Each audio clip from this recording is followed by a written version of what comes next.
Morte de mulher por agentes da imigração dos Estados Unidos gera protestos e crítica por abordagem. E você vai ver também. Trump diz que Venezuela vai comprar produtos americanos com dinheiro do petróleo. E ainda, Anvisa proíbe venda de fórmulas infantis de marca famosa por risco de contaminação. Essas e outras notícias você confere agora no Redação Hit. Olá, muito bom dia para você. Seja muito bem-vindo ao Redação Hit, primeira edição. Nós chegamos ao vivo nesta quinta-feira, dia 8 de janeiro de 2026, com as principais notícias. Uma mulher de 37 anos foi morta a tiros por um agente da imigração dos Estados Unidos em Minneapolis, no estado de Minnesota. Ela era poeta e tinha 3 filhos. A violência gerou uma onda de protestos e o prefeito da cidade criticou a ação do ICE. A vítima supostamente teria tentado atropelar alguns agentes com seu carro. Autoridades americanas qualificaram o episódio como um ato de terrorismo e sustentaram que o agente agiu em legítima defesa. Essa hipótese foi descartada pelo prefeito de Minneapolis, que afirmou que temia por esse momento desde o início da presença da Polícia de Imigração e Alfândega na cidade. They are already trying to spin this as an action of self-defense. Eles já estão tentando distorcer isso como uma ação de legítima defesa. Tendo visto o vídeo pessoalmente, quero dizer a todos diretamente que isso é uma besteira. Foi um agente usando o poder de forma imprudente, o que resultou na morte de uma pessoa. That resulted in somebody dying, getting killed. Já o presidente Donald Trump, em uma publicação em sua rede social Truth Social, afirmou que o agente parece ter atirado em legítima defesa. Segundo o republicano, a mulher que dirigiu o carro estava muito desordeira, obstruindo e resistindo, e então atropelou de forma violenta, intencional e cruel o agente da Polícia de Imigração e Alfândega, que parece ter atirado nela em legítima defesa. As operações ordenadas pelo governo de Trump motivaram protestos em algumas cidades contra as ações dos agentes migratórios para deter e expulsar imigrantes. A porta-voz da Casa Branca, Karoline Leavitt, afirmou que as decisões que o novo governo venezuelano tomar serão ditadas pelos Estados Unidos. Nesta quarta, o presidente americano afirmou que a Venezuela vai comprar apenas produtos manufaturados nos Estados Unidos com dinheiro obtido com o petróleo vendido sob supervisão de Washington. Foi o que publicou na sua plataforma Truth Social o presidente americano Donald Trump. Na postagem, o republicano diz que foi informado de que Caracas vai comprar exclusivamente produtos fabricados nos Estados Unidos com o dinheiro que receber do novo acordo petrolífero entre os dois países. De acordo com o magnata, essas compras incluirão, entre outras coisas, produtos agrícolas e medicamentos, dispositivos médicos e equipamentos para melhorar a rede elétrica e as instalações energéticas da Venezuela. Submetida a um bloqueio petroleiro e com o presidente deposto Nicolás Maduro em uma prisão de Nova York, a Venezuela anunciou nesta quarta que negocia com Washington a venda de volumes de petróleo, um recurso natural que o governo Trump garante que passará a controlar indefinidamente. Na noite de terça, Trump afirmou que o governo interino da Venezuela tinha concordado em entregar entre 30 e 50 milhões de barris de petróleo aos Estados Unidos. E a Casa Branca anunciou que o presidente Donald Trump avalia ativamente com a sua equipe a compra da Groenlândia da Dinamarca, sem descartar a opção militar para que os Estados Unidos anexem esse território rico em recursos e de grande interesse geoestratégico. A secretária de imprensa da Casa Branca disse que o presidente dos Estados Unidos não descarta a opção militar para anexar esse território, rico em recursos e de grande interesse estratégico. De acordo com Karoline Leavitt, apesar de muitas possibilidades sobre a mesa, o republicano prefere o caminho diplomático.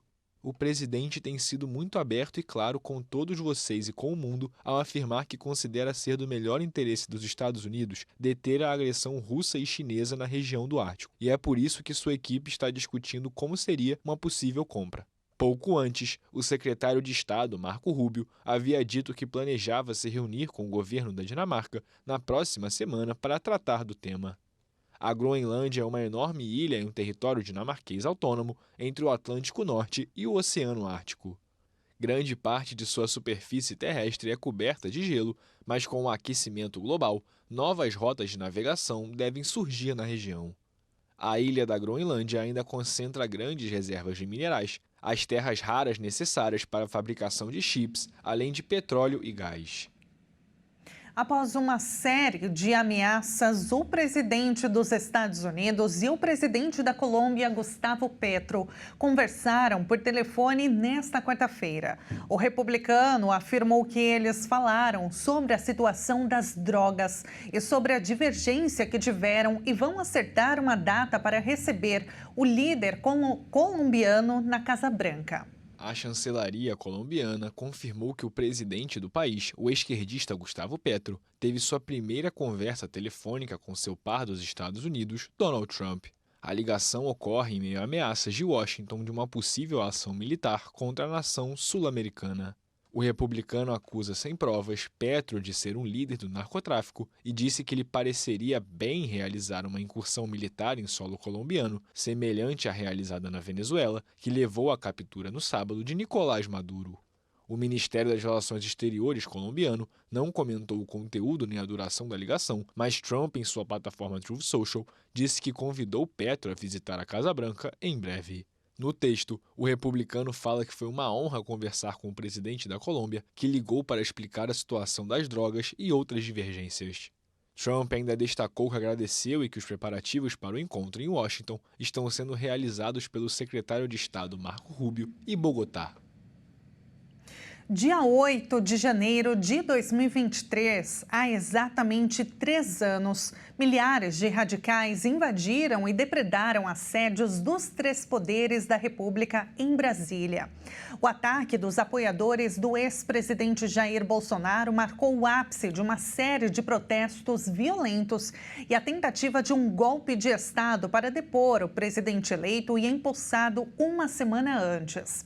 Hoje, 23 pessoas estão presas, sendo 14 em regime fechado. A depredação das sedes do Congresso Nacional, o Palácio do Planalto e o Supremo Tribunal Federal e uma triste marca contra a democracia completa 3 anos. A data marca um dos episódios mais sombrios da história brasileira. Segundo a denúncia da Procuradoria-Geral da República, esse evento representou o principal marco de uma tentativa de golpe que teve origem em 2021, logo após a recuperação da elegibilidade de Lula. O plano envolvia desobediência a decisões do Supremo e deslegitimação do processo eleitoral em caso de derrota de Jair Bolsonaro. Mais de 800 pessoas foram responsabilizadas pelos atos, incluindo a decisão inédita que condenou pela primeira vez um ex-presidente por tentativa de golpe de Estado. Bolsonaro recebeu pena de 27 anos e 3 meses de prisão. Outras 346 ações ainda estão em andamento. Das ações penais autuadas, 619 trataram de crimes mais graves. Ao final de 2024, pelo menos 37 pessoas haviam sido indicadas por abolição violenta do Estado Democrático de Direito,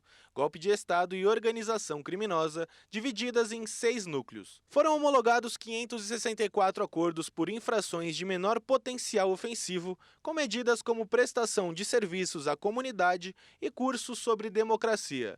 Com os acordos, mais de 3 milhões de reais foram ressarcidos aos cofres públicos, destinados à reparação dos danos materiais causados pelos ataques. Para marcar os 3 anos dos atos, eventos em defesa da democracia acontecem nesta data em Brasília e reúnem autoridades do Poder Executivo e Judiciário. O projeto, que pode reduzir as penas desses condenados, aprovado pelo Congresso no fim do ano passado, já está no Palácio do Planalto. O prazo para sanção ou veto do presidente Lula termina na próxima segunda-feira. A medida pode beneficiar os envolvidos diretamente na destruição da sede dos 3 poderes. Também pode viabilizar punições mais brandas para os condenados por participação na organização criminosa, entre eles o ex-presidente Jair Bolsonaro. O veto pode acontecer porque o projeto é considerado inconstitucional ou contrário ao interesse público, mas deputados e senadores também vão decidir se mantêm ou derrubam o veto. Para derrubar, precisam do apoio de 257 deputados e 41 senadores.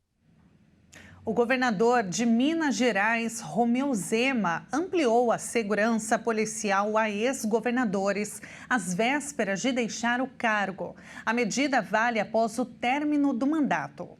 O decreto de Zema amplia de 1 para 2 anos o período em que governadores e vice-governadores têm direito aos serviços de segurança, mantidos pelo Estado, após o término do mandato. A mudança foi publicada no Diário Oficial do Estado no dia 31 de dezembro, a poucos meses de Zema, pré-candidato à presidência, deixar a chefia do Executivo Mineiro para concorrer ao cargo nacional. Em caso de candidatura, a renúncia deve ser apresentada 6 meses antes do primeiro turno das eleições, marcado para o dia 4 de outubro. Em nota, o governo de Minas afirmou que o decreto não implica na concessão de novos benefícios e garantiu que não prevê nenhum novo impacto orçamentário. Mas há mudanças entre a nova publicação e os decretos que estavam em vigor, que foram revogados.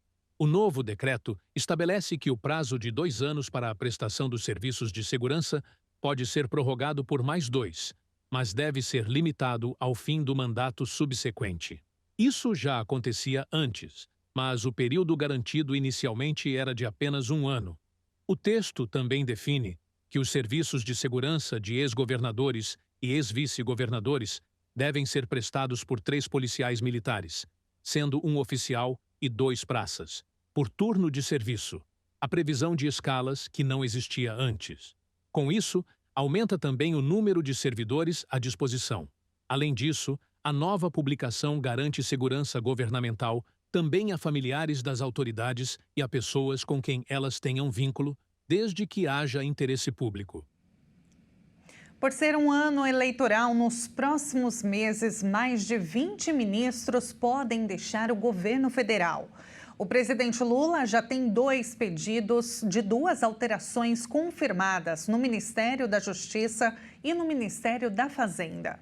O ano de 2026 promete ser de muitas mudanças na esplanada dos ministérios. O Planalto já calcula que até 24 ministros podem deixar os cargos nos próximos meses para serem candidatos nas eleições deste ano. A legislação eleitoral prevê que, para concorrer nas próximas eleições, os ministros precisam sair até 6 meses antes das eleições, portanto, até 4 de abril. O presidente Lula já vai ter que, nas próximas semanas, fazer alterações no Ministério da Justiça, já que o ministro Ricardo Lewandowski pediu para deixar o cargo. O ministro da Fazenda, Fernando Haddad, também demonstrou interesse em deixar a pasta para coordenar a campanha da reeleição de Lula à presidência. Mas o PT quer que ele dispute o Senado ou ao governo de São Paulo. Haddad deve sair somente no fim de fevereiro. Outras possíveis substituições também podem ser necessárias em outras 22 pastas. Entre elas estão a da Casa Civil, já que Rui Costa deve ser candidato ao Senado. Camilo Santana também deve deixar o Ministério da Educação para ser candidato ao governo do Ceará. E ao contrário destes,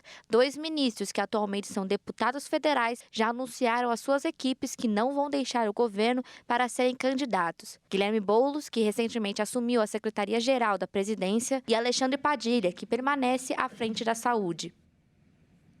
E veja a seguir, Anvisa proíbe venda de fórmulas infantis de marca famosa por risco de contaminação. Antes do intervalo, vamos dar uma olhada no tempo na cidade de Ubatuba, litoral norte de São Paulo, 30 graus por lá. Olha que imagem bonita. O Redação Hit volta já.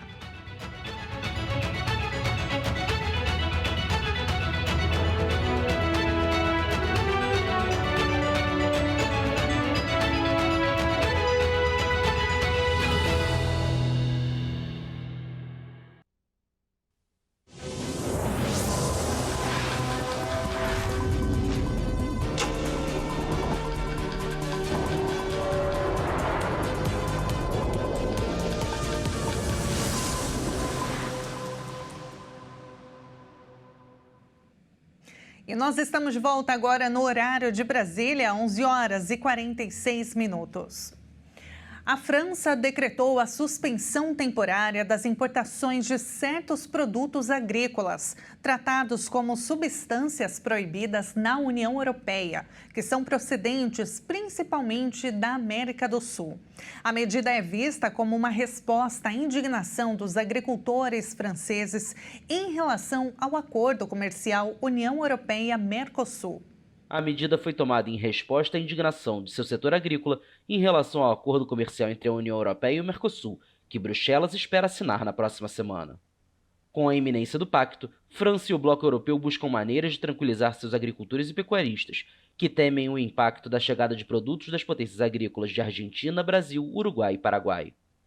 A partir de quinta-feira, estarão suspensas as importações de abacates, mangas, goiabas, frutas cítricas e até batatas, entre outros alimentos, se contiverem 5 fungicidas e herbicidas proibidos na Europa e utilizados no tratamento de frutas, verduras e cereais. A medida é válida por 1 ano e deve receber também a aprovação da Comissão Europeia, que tem 10 dias para analisá-la, podendo estendê-la ao resto dos países membros do bloco. Segundo o Ministério da Agricultura, dado o perfil dos produtos, a suspensão afeta principalmente a América do Sul, embora não seja um decreto direcionado contra a região. O decreto também exige que as empresas do setor alimentício implementem controles para garantir que os produtos importados não contenham as substâncias proibidas listadas. O governo do presidente Emmanuel Macron está sob pressão do setor agrícola, que já organizou protestos significativos nos últimos invernos para chamar a atenção para sua situação precária. O líder conservador Bruno Retailleau alertou que se Macron votar a favor do acordo com o Mercosul, rejeitado por todos os partidos, ele corre o risco de enfrentar uma censura de seu governo. Apesar da posição francesa, o pacto pode ser alcançado se for aprovado pela maioria qualificada do Conselho Europeu. A Irlanda vai votar contra o acordo comercial entre a União Europeia e o Mercosul na sexta-feira. O anúncio foi feito hoje pelo vice-primeiro-ministro Simon Harris. O país se une assim à França, Hungria e Polônia, que também se opõem ao pacto. O anúncio foi feito nesta quinta pelo vice-primeiro-ministro Simon Harris. O país se une assim à França, Hungria e Polônia, que também se opõem ao pacto. O Conselho da União Europeia poderá adotar o acordo comercial negociado desde 1999 na sexta-feira, apesar da oposição de alguns Estados-membros, o que permitiria à presidente da Comissão Europeia, Ursula von der Leyen, assiná-lo na segunda-feira. A posição contrária de algumas nações não deve impedir a Comissão de obter a aprovação da maioria dos 27 Estados-membros do bloco na votação de sexta-feira em Bruxelas. Este tratado criaria a maior área de livre comércio do mundo, mas o setor agrícola europeu teme o impacto de uma entrada maciça de carne, arroz, mel e soja sul-americanos, em troca da exportação de veículos e máquinas europeias para o Mercosul. Os agricultores franceses se mobilizam novamente nesta quinta, levando tratores a Paris. O governo tinha advertido que a ação é ilegal. O novo salário mínimo e a isenção do imposto de renda vão injetar mais de 100 bilhões de reais à economia. O ministro do Trabalho, Luiz Marinho, afirmou que os valores vão favorecer o crescimento econômico. Marinho afirmou que o reajuste do salário mínimo e a isenção do imposto de renda vão favorecer, além dos trabalhadores, a economia em geral. O valor do salário mínimo foi reajustado em 6,79% neste ano. Com isso, vai passar de R$ 1.518 para R$ 1.621. Já a isenção do imposto de renda é válida para quem ganha até R$ 5.000. Para quem ganha até R$ 7.350, também vai ter descontos no tributo. De acordo com o ministro Luiz Marinho, somadas essas duas medidas vão injetar 110 bilhões de reais na economia em 2026. Nós precisamos sempre pensar no equilíbrio, mas sempre olhar para a necessidade da renda. E essa renda, massa salarial, a renda dos trabalhadores, que tem crescido durante os nossos governos. E mais uma vez, então, janeiro este ano, quando me perguntam o que eu acho da economia para este ano, isso vai ser de novo um bom ano, porque nós começamos já em janeiro, né, com o crescimento da renda, especialmente dos menores salários. Então, você tem o salário mínimo e tem a isenção do imposto de renda. A soma dos dois, a isenção do imposto de renda mais a questão do salário mínimo, injetará no ano 110 bilhões na economia brasileira, ou seja, mais de 10 bilhões mês, que acrescenta aí no consumo. Marinho fez ainda uma avaliação favorável à aprovação pelo Congresso Nacional do fim da escala, 6 por 1, como uma medida possível. E pensar na redução da jornada de trabalho também é pensar na harmonização do ambiente de trabalho. Como você tem um ambiente saudável no trabalho que possa garantir aos trabalhadores e trabalhadoras melhores condições de saúde mental, como cuidar da família, como cuidar dos afazeres da família, os investimentos que é necessário fazer em cada detalhe da família é fundamental para a ambiência do trabalho. Se você tem uma tranquilidade em casa, você vai levar essa tranquilidade para o ambiente de trabalho. E após mandar recolher lotes de panetones contaminados por fungos, a Anvisa também proibiu a venda de alguns tipos de leite em pó da Nestlé, fórmulas infantis. A medida é preventiva e prevê ainda um recolhimento voluntário de lotes no Brasil e em outros países. A comercialização, a distribuição e o uso de alguns lotes de fórmulas infantis das marcas Nestogeno, Nan Supreme Pro, Nanlac Supreme Pro, Nanlac Comfort, Nansensitive e Alfamino, fabricadas pela Nestlé Brasil, foram proibidas pela Agência Nacional de Vigilância Sanitária. A decisão tem caráter preventivo, isso porque, segundo a Anvisa, a medida foi adotada após a identificação do risco de contaminação por cereulide, uma toxina produzida pela bactéria Bacillus cereus. O aviso sobre o risco foi feito à agência pela própria Nestlé, que também começou a recolher de forma voluntária os lotes dos produtos no Brasil e em outros países. A ingestão de alimentos contaminados pode provocar vômitos persistentes, diarreia e letargia, caracterizada por sonolência excessiva, lentidão de movimentos e do raciocínio, além de dificuldade de reação. Se a criança apresentar sintomas após o consumo, os pais devem procurar atendimento médico e informar o alimento ingerido e, se possível, levar a embalagem. A toxina foi detectada em itens provenientes de uma fábrica na Holanda, associada ao ingrediente fornecido por um fornecedor global de óleos terceirizados, o que levou à decisão de ampliar o recall de forma internacional. No Brasil, a proibição atinge apenas alguns lotes das marcas citadas. As orientações aos pais e responsáveis é que verifiquem o número do lote impresso no rótulo das fórmulas infantis das marcas afetadas e não utilizar nem fornecer o produto se ele pertencer a um dos lotes recolhidos. Os responsáveis devem procurar o serviço de atendimento ao consumidor indicado na embalagem para trocas ou devoluções. O consumo dos produtos dos lotes especificados devem ser suspensos imediatamente.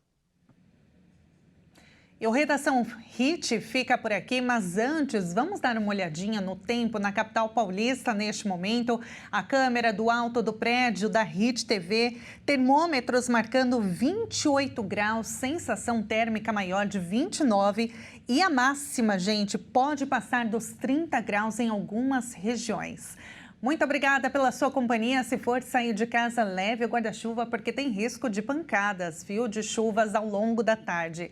Muito obrigada pela companhia. Uma ótima quinta-feira para você. A gente se encontra novamente amanhã às 11h30 em ponto. Até!